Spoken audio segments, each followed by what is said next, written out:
Dude, I had heard, I don't know if you saw this, but basically on Reddit or something, there was a YouTube video, and a guy says, hey, there's this guy on Reddit who a couple years ago, like 2023, 2024, had a post about, like, all the Street Fighter 6 Season 1 and 2 DLC characters that he was right about, and Tokon, that Arc System Works is making a Marvel game, and the same that in 2025, I guess, that there would also be a Marvel versus Capcom 4 or 5, however you want to think about it, announced. And so he's like, well, like he basically was right about all this other stuff. I also was on a Filipino champ stream, like, dude, a year and a half ago, shortly after he kind of was on the outs, after he made the watermelon joke or something. Oh yeah, I remember when that happened. So like he said on stream, he's like, yeah, they're working on Marvel 5 or Marvel 4 or whatever. He's like, yeah, it's coming out, like it's gonna be out like next year or something. Not even a speculation, like just matter of factly. And I was like, huh.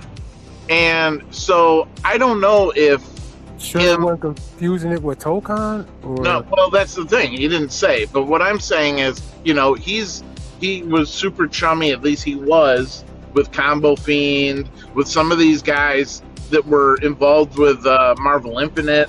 And, you know, like when that was coming out, he had characters early, and Combo Fiend was bringing like an early build, and him and Yipes and whatever. I mean, this was 4 years ago now or whatever, but 5 years ago, but still, it makes me wonder this, you know, if there's any chance of a Marvel. They're saying most likely it would be at this year's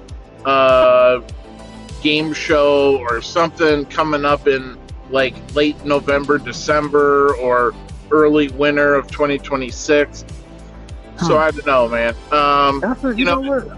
No, you know, to be fair, I think it could happen, you know, because at first I was thinking, okay, you know how back in the day, I don't know if you ever played the Madden football games, where anybody could make, and it wasn't just Madden, but anybody could make a football game, you know. Yeah.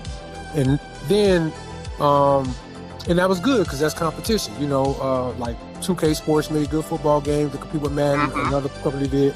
Then, you know, EA got nervous and got that contract with the NFL to where they exclusively make Madden games. You know, nobody else can make a football game but them.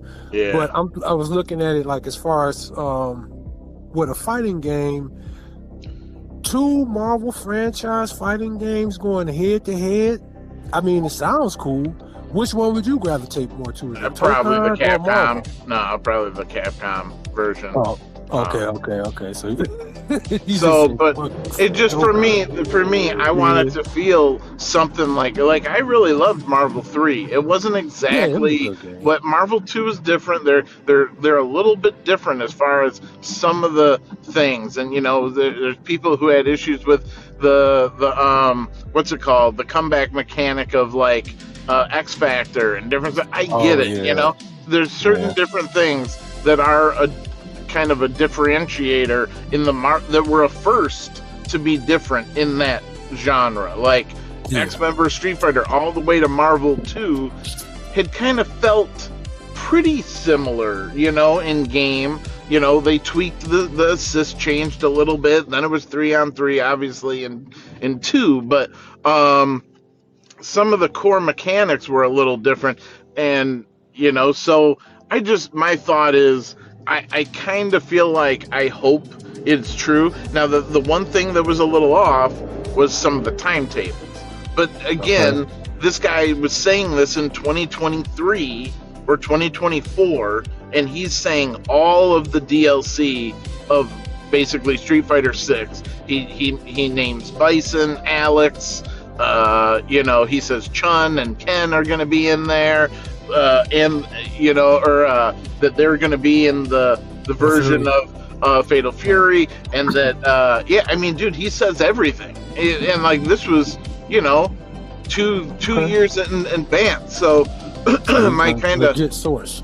Yeah, so I'm hoping that maybe he's right, and maybe it's either something where they want to give Tokan enough room to breathe so that they're not necessarily competing with each other for the same, but again, it's like, look at it this way. You put out a team game. It's not like, well, there's another team game out, so we don't want to. Dude, these companies could care less now. They'll put out 5 team games, between Invincible and Tokan and all these different ones. But there's subtle differences between them. There's a difference between Invincible and Tokan, and there's a difference between, whatever it is, Avatar Legends and something else. Like, there's enough of a difference. The character, the gameplay, the art style, this, that, whatever. What the hell with all this traffic, dude? Oh my god. Oh man, I don't know what's going on with traffic these days. Probably accident. No, dude, yeah, probably accident or something. But dude, there's like 100 cars just backed up at a light, and I can't even see anything that's going on. Anyway, so I don't know. I just wanted to, talk real quick about that. If you weren't free, or if you were free, that gave me something to think about. Shit, now I might have to do some, research myself. Yeah, I forget who put out the video. I saw it like last week, and he was just like, "Yo, I don't know if anybody's aware of this, but this guy on Reddit mentioned all this stuff," and I was like, "Oh." I was like, how's nobody else talking about this? Like, exactly. if this source is from 2000, whatever, 23 or 24, and he's talking about all this content that, you can now look at and check off the list and say, damn, he was right about that. He was right about this. Then, I just runs it right across in front of my car. I can't. But anyway, if he's right about all this, then who knows? I mean, dude, maybe. And, I know Max has talked about the possibility of, like, I think a lot of us were under the impression that if Tokan was coming out from Marvel, that eliminated the chance of a Marvel and Capcom version, right? But at the same time, Marvel and Capcom are doing, I mean, you're aware of all the promotional stuff they've been doing since the Capcom collection, like putting out the figures. I'll still see stuff like some animated on Facebook, like it's what's that called? Where it's kind of like claymation, but with the figures and not time lapse, but there's some other name for it where you keep moving action figures little bits to make it look animated, whatever. And they've been doing that with like the Marvel vs. Capcom. They have Ryu, Wolverine, Mega Man, and Iron Man or something. And there's some company that's making these, and they have the music from the stages, and they have sound clips from their moves. And I'm just like, dude, what are they? What are they doing here? Like, why are they still promoting this collection so hard after the fact? Like, I've never heard of a company, I understand putting out occasional promotions like, oh, hey, get this game, or don't forget that this game's out, whatever. But they've been putting a lot of energy into promoting, like, Marvel vs. Capcom. And so it almost makes you think, maybe there's something still in the works. Like, maybe there's something really, really, like, okay, a Marvel 4 that's going to be announced next spring or next summer, and be a totally different vibe than the Arc system works. Different art style, more traditional. The Marvel vs. Capcom, definitely a departure from the Marvel Infinite, since that's their last dipping their toes in the versus team game world, like more along the lines of maybe an anime fighter, like just really cool artwork, something. However they want to go about it, and whether there's a tag system, whether it's 3-on-3 again, whether it's 2-on-2 or 4-on-4, whatever it is. I just hope a game could come out with a big roster, fast pace, excitement, crazy neutral, chip damage, mix-ups. Like, I just want that Marvel feel. I mean, dude, even after I had stopped playing Marvel 3 seriously, like, I never played it in tournaments or anything, but I was playing it a lot. Yeah, I remember. And even after I stopped playing, dude, it was one of my most hyped things was watching Marvel 3 tournaments. Chris G and Filipino Champ and, some of these Angelic and some of these Yipes, and then he retired, and then just other ones coming up. You had your, just all these different people that were like really sick, would take tournaments and, it was such a hype time, and like more Doom, and like, oh my God, does anybody have an answer for Morgan? Because she's so ridiculous. And, just all the different stuff. Hawkeye and Flocker and, different characters, Zero being a menace, and Morgan being a menace, and Virgil, and, Sick Dantes, and Dormammu's, and all this different shit was some of the most hype. I would sit down, I'd have like, a Thanksgiving dinner, I'd have like a 3-course meal set up to watch this tournament, Hell yeah. Whatever, Frosty Faustings and Evo and all. I mean, yeah, I know. And TNS does amazing stuff. They do tournaments all the time. The problem I have is that there'll be like 3 or 4 pretty solid, decent players in the mix, and then the rest are, and so it's kind of, there's been ebbs and flows. Like it got really strong. Competition got like to like maybe the highest it ever got. One of the last couple Evos where it was still like a main game after KBR, and then you had Chris G won, and then the following year Ryan LV won. Right? So Ryan LV was kind of the last real Evo champ. And then you have it like kind of lose its popularity. We go through COVID, come back, and it's been playing more, kind of been treated almost like a side game a little bit now as far as like Evo, whatever. And so I don't know. I mean, my thought is just like some of the people have grinded super hard, and we've had new people kind of replace some of the old guard that used to be in the game. Like Filipino Champ doesn't play anymore. I don't know if it's just a choice or if he's been banned from the circuit, whatever, after the incident. It seemed like they were like, yeah, you can't compete in whatever for a number of years, or if it's whatever, I don't know. But you've had like Liberal Terminator come on the scene, and like young guys that are in their like late teens. You've had these other players that are, really sick players. I forget some of their names, but there's the guy that plays like, Nova and whatever.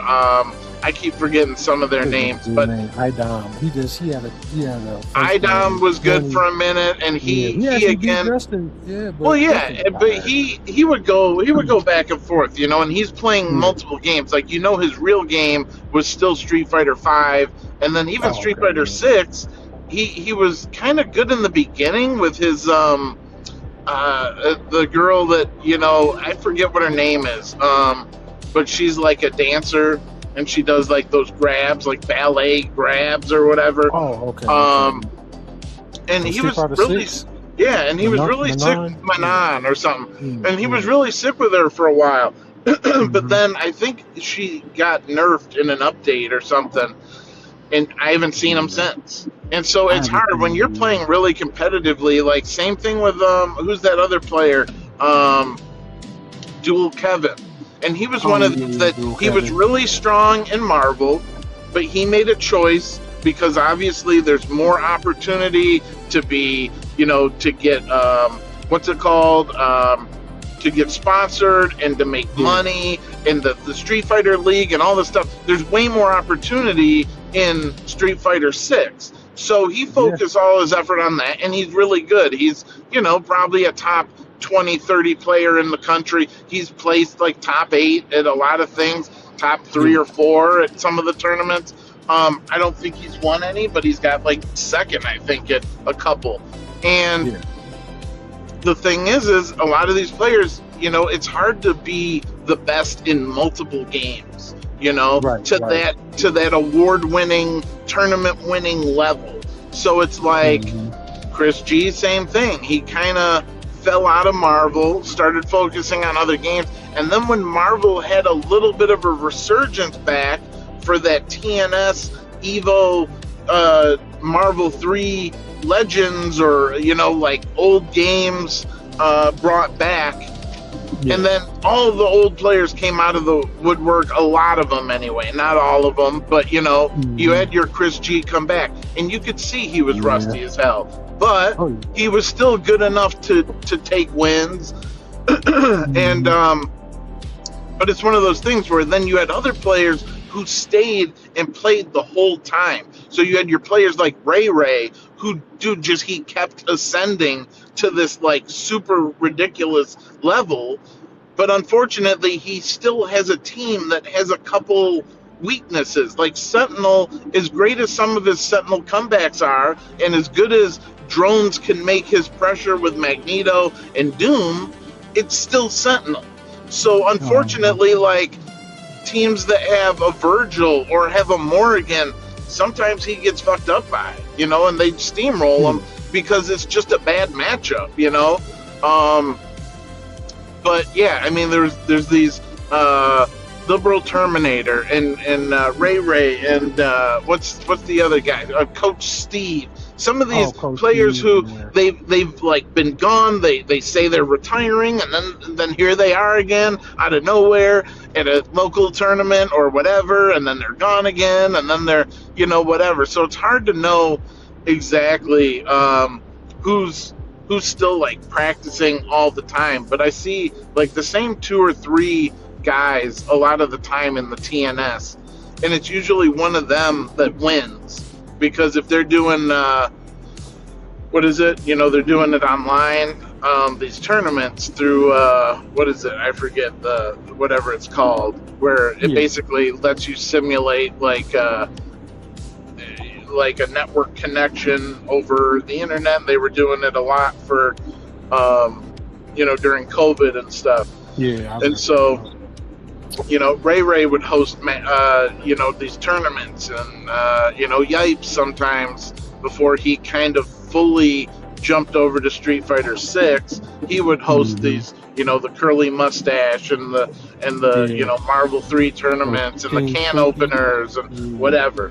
So it's just, I don't know. I'm really hoping that a new Marvel game comes out, because I think it would really, first of all, if they did it right, it might actually make other games in the industry, in the FGC, the fighting game stuff, might make them have to step their shit up. Because right now, it's this weird situation where, because all these games, I feel like, are taking different strategies, different routes, different art styles, different whatever, different amount of cast and characters, assist, and you could do this, and you could tag in, or you could do an instant tag, or you could do all these different whatever. And so everybody's like trying their own recipe to see, it'd be like baking, and like everybody's trying a different recipe to see, if they can make the best cake. But Marvel has already made, Marvel 2 and 3 has made some of the best damn cakes around. So right. And you have your Dragon Ball Fighters that even Arc System Works is kind of re-pulling some of the gameplay mechanics from that, like the basically the universal launcher, where then you follow them up and do 3, 4, 5 hits with a knockdown or a scene transition, if you knock them to the other screen. Like, that's cool and all, but it Dragon Ball never gave me the feel, whether I was watching or playing, of anything close to a Marvel.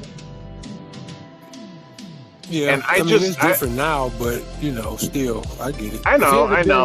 Like it is now from day one, you probably would have had more interest in it. Maybe. But yeah. But I also just knew. I swear, man, when that game, when I first saw the trailer, man, I was like, yeah, Sean definitely gonna like this shit. Look at this game. There's no way he's not gonna like this game.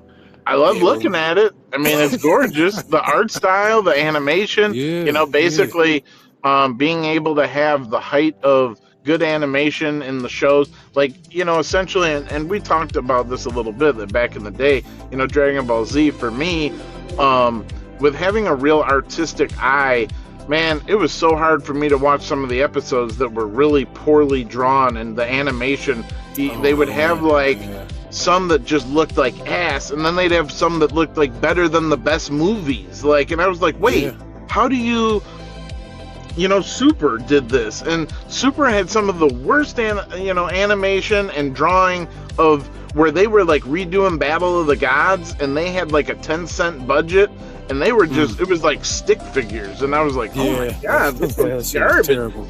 And then, but then they're doing the tail end of Super, where it's like, it's the most gorgeously drawn, ridiculous, fast-paced, Jiren and UI Goku, and even, Frieza and 17, and just, oh my God, look gorgeous. And I was like, man, they needed to penny pinch the budget to save up for this tail end, where it's like, dude, we're going to give you guys we want it to be 8,000 pages, for every 2 seconds of animation. We want that shit to be, their hair moving in the wind, and the lighting, and all the detail of injury and scratches and stuff on them. And let me ask you this: speaking of the animation in movies as far as Dragon Ball, okay, now the difference in Dragon Ball Super Broly, which I feel was mostly hand drawn. It looked like it had a couple of little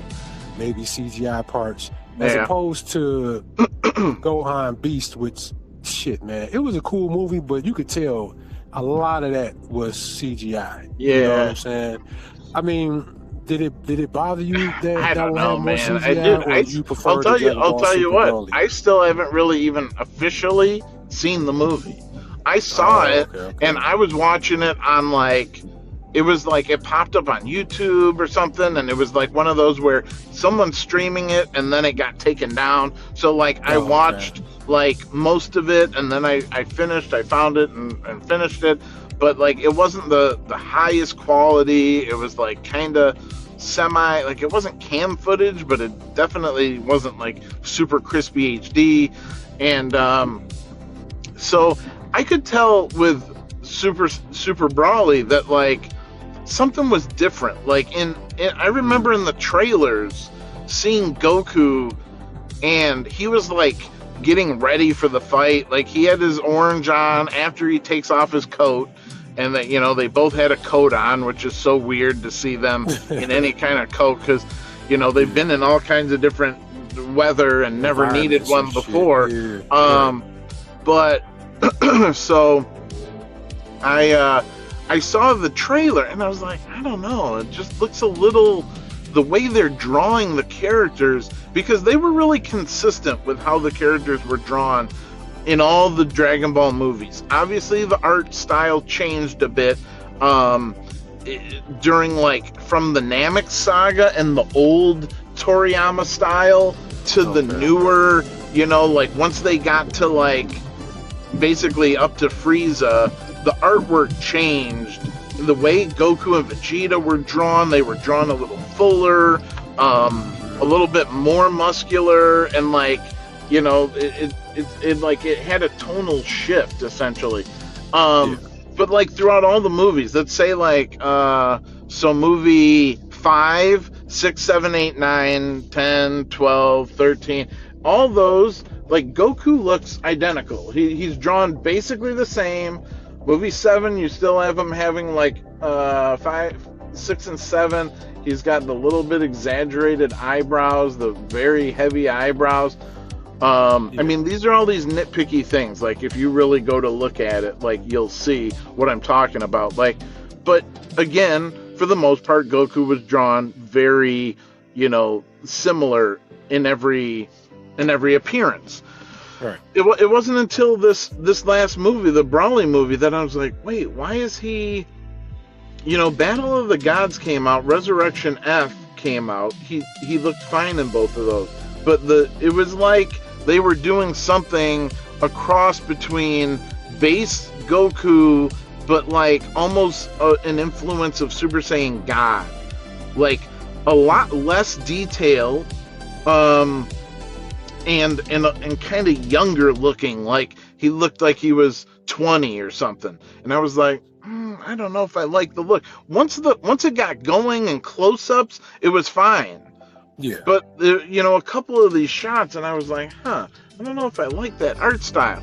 And again, then they would show some scenes that you could tell were very CG, like the Brawley explosion effects, and when Super Saiyan Blue, Goku and Vegeta are both doing their team up, like Kamehameha, Gallic Gun, and it's like rotating around, and again it looked like it was in Budokai, one of the games. It looked like it was from one of the games. It just had that look, and I was like, I don't know if I like that.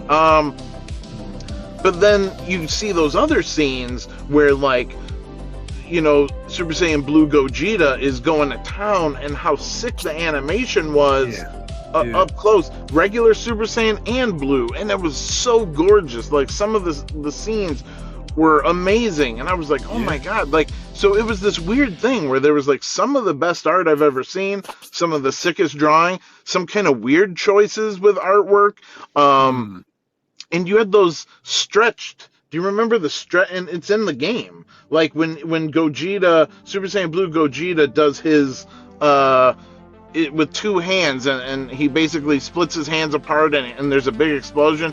It's like it's like the animation is like stretched or something. And I'm like, what? When he crosses his fists and touch the ground, his arms are extra long. Yeah, and it's like it's almost like a fisheye lens shot from underneath or something. And I was like, I was like, I've never seen them do that in Dragon Ball. Like, it was kind of a weird, jarring.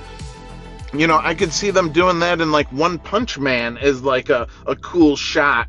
But like they've never done that in Dragon Ball, and so that threw me. But then, dude, the more I saw of the Cell of Beast, whatever, what's the movie called again? Like, I don't know. It's just Gohan Beast is in it. Yeah, whatever it is. But whatever that one is, and the Red Ribbon or whatever it is, and it kept looking overly CG, like the way his hair was, the way the lighting is, the way the background is. I mean, it really, to me, looked like it was cutscenes from, like, if you told me this was a new game coming out, or like DBZ sparking or something, I was like, oh, that's game footage. And it's like, no, that's the fucking movie. Like, that's the movie. Okay. So I didn't even... androids in there. I'm sorry. The two new androids, and then and I was like, wait, what is this Orange Piccolo? And I was like, so he like wished himself stronger somehow with the Dragon Balls and whatever, because again, it's one of these things where, lore accurately, like a lot of the Namekians could, grow and be that huge version of themselves, but like it's kind of like the Azaru ape. It's like, well, there can be negative to it as well, like whether it drains a lot of power, or they're slow and sluggish, or whatever it is.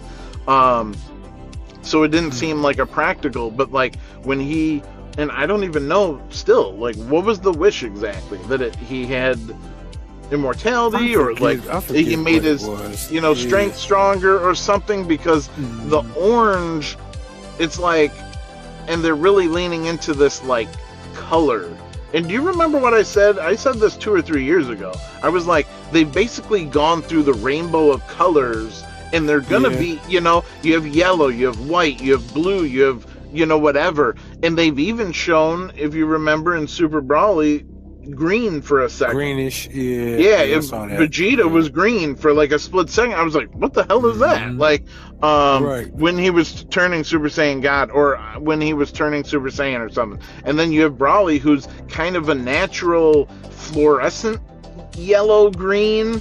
Like his is a little different, and then you have Beast now that's like kind of also white but not quite Ultra Instinct, and you have Ego that's purple, and you have with red eyes too. Yeah, and you have the orange Piccolo, and you know, so it's like they're just trying to like cover every color of the spectrum essentially. Yeah.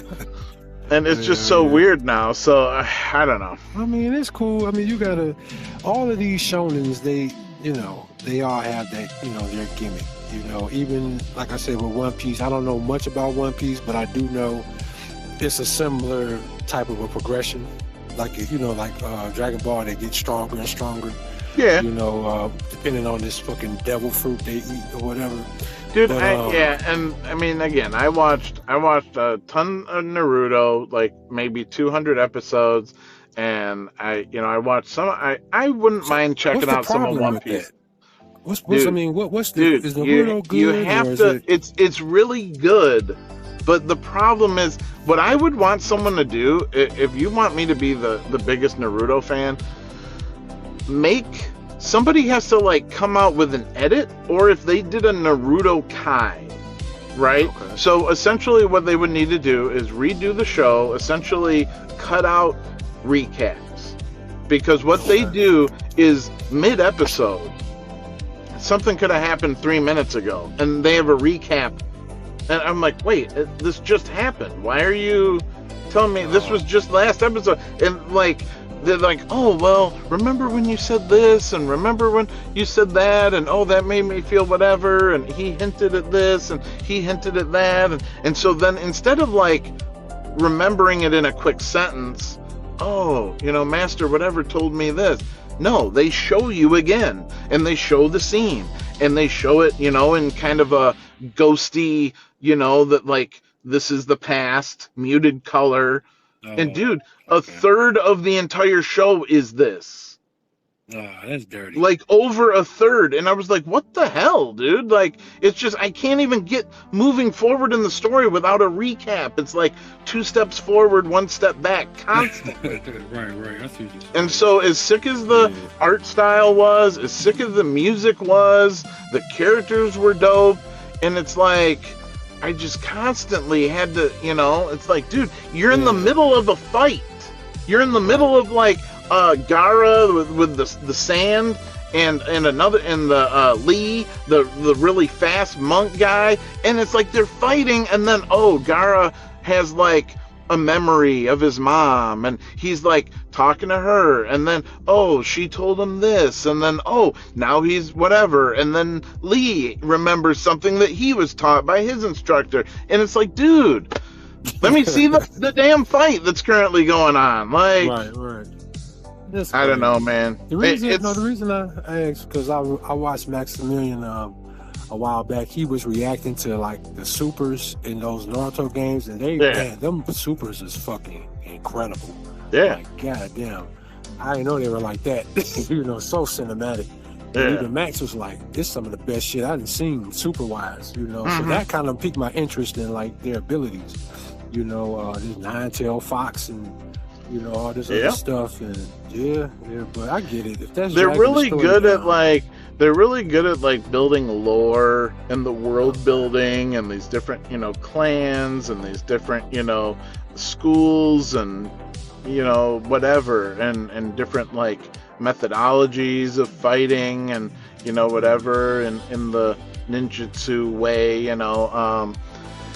and yet again, that was the only thing to me that really held it back, was that like, man, I spend so much time, I'm trying to move forward, and within every episode almost you have 1 or 2 cut scenes jumping back, and they could be from just even 1 or 2 episodes ago.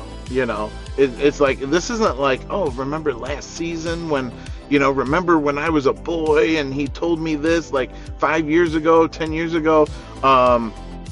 No, it's like, hey, remember yesterday when I said this? And, I'm like, dude, like, yeah, because it was the last episode. Like, I don't need to see it again. Like, yeah. Like, I know what you're saying. I mean, Dragon Ball, they know how to keep it, pretty sweet. It's like, probably like 30-second recap, something like that. Well, yeah, but I mean, then Dragon Ball has their famous, during the fight, stand there and talk and gloat and, power up and dare you to do something. And, they have their thing, so It each, does. It does. and it's a way to limit the amount of animation in the show. That's all it is. does. All these. No, go ahead. No, I mean, all it is to save the artists and the animators. You save them work. Well, if you can throw in a 2-minute, a 30-second recap of 2 episodes ago, we'll just use those same cells and we'll mute out the color, and then we can have it, whatever. So that can be filler for time because we want to do, and I mean, it makes sense, but it kind of sucks. Yeah, it does. And also where they be like standing around, like I was actually looking at Goku versus Cell on YouTube, and they, good copy of it or whatever. It was like 4K. That shit was so crisp. And they had to, and I noticed when you said that how they just be staring and looking at each other, and it's like, I guess they call themselves building tension by doing that, and it is cool. That's still, man, I don't give a fuck, man. That's I know. I still gotta talk some shit though, because I'm not gonna allow myself to be such a fanboy of something that I try to ignore. It's like, dude, I love Star Trek, and then there's episodes where I'm just like, dude, this made no sense, or you actually, you didn't necessarily retcon, but like you basically were hypocritical or went against your own logic of the rules of the universe you set up. It's like something in the MCU, like this whole thing this late in the game for them to introduce anchor beings, and I'm like, wait a minute, so if an anchor being dies, so an anchor being is born 1 billion after years into the galaxy's creation, and then they're born. Okay, so they live 80 years, and then they die, and then the universe is destroyed when they die? Like, this is Star Trek? That makes no sense. This is a Star Trek war? No, this is Marvel. Marvel. Yeah, Deadpool Wolverine, the anchor being. Wolverine was the anchor being. So by him dying, it means that universe is going to start to crumble and be destroyed. And when he asked, well, how long will that take? He said, well, a couple million years or however long. And I'm like, so why even worry about it at that point? Like, exactly. That's someone else's problem, It's like, shit, right. Like we'll be fine in my lifetime, anyway. Yeah, so, I don't know, man. It just, to me, crazy. Like introducing that and that whole concept of these anchor beings. And it's like, well, how did the universe survive before that anchor being was even born? Right.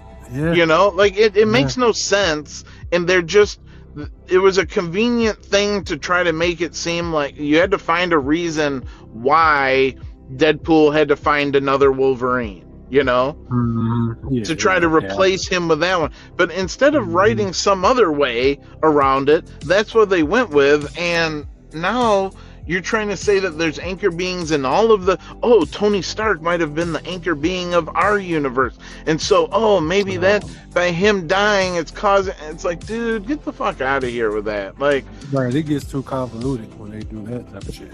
And so that's where you got to be careful of putting in something too complicated that's going to mess up what you've already done. Or is this going to go against, rules you've already set into place? So...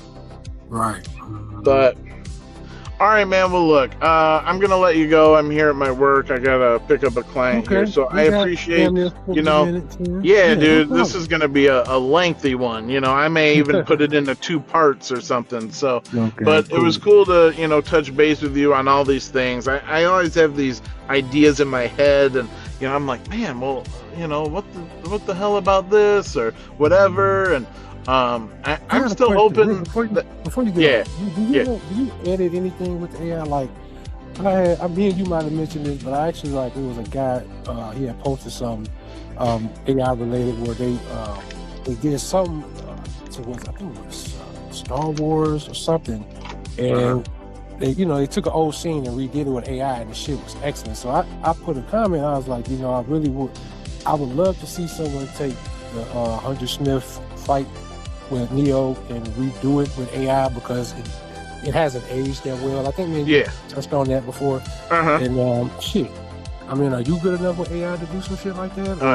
No. Dude, I'd have to, you have to kind of spend a decent amount of money. You have to basically make clips of like 10 seconds and then kind of splice them together, and it depends on the software you're using, like the Google, the VO3 had good one, but again, you do 10 seconds, and some of them have this cross ability to be able to like make different clips and make it so that the characters come out looking the same every time, so that then you can make consistent clips so it looks like, dude, I've seen some sick shit. I mean, the Dragon Ball stuff is not always perfect, but I mean, it's like kind of CG live action looking, and Vegeta and they're picking up from Planet Namek, and and there's some inconsistencies scene to scene, but still really cool and pretty impressive. And so I mean, dude, shit like that in 5 years will be just probably every app. Facebook will probably be able to do that for you in 5 years. Hey, just create a movie, tell us what you want to do, and it'll be perfect. But whatever. So but hey, I gotta get in, man. So we'll talk another time, maybe on the weekend or next week or something. Good, man. You have a good holiday.